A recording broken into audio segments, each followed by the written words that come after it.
Raiwind नजी college के ज़रिए एहतमाम रायवेंड में मजलूम फ़लस्तीनियों से इजहार यकजहती के लिए रैली निकाली गई। रैली में सैकड़ों तलबा व तलबात ने शिरकत की। रैली की क़यादत करते हुए प्रिंसिपल ज़ाहदा सिद्दीक, नुमान सिद्दीक व दीगर ने खिताब करते हुए कहा कि फ़लस्तीनी मुसलमानों का कत्लेआम किया जा रहा है।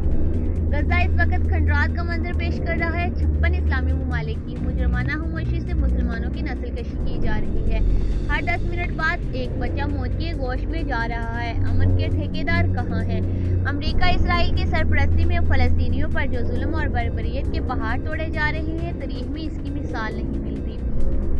आज तमाम आलमी ताकतों को सांप सूंघ गया है। यहूदों व नबूद इकट्ठे हो चुके हैं। इस्लामी ममालिक के नाम नहाद हुक्मरानों को खौफ खुदा करना चाहिए कि फ़लस्तीनियों को मुश्किल की इस घड़ी में अकेला नहीं छोड़ना चाहिए। इसराइल एक नाजायज़ रियासत है। इसके सरपरस्त अमेरिका का असल चेहरा बेनकाब हो चुका है।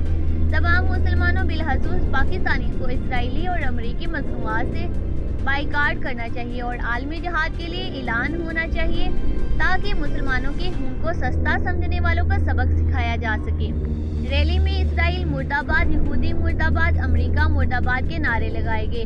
शिरकाए रैली का मजीद कहना था कि आलमी ताकतों की फ़लस्तीनियों के कत्लेआम पर खामोशी से हित्ते का अमन दांव पर लग गया है, जिसके नताइज इंतहाई खौफनाक सामने आएंगे।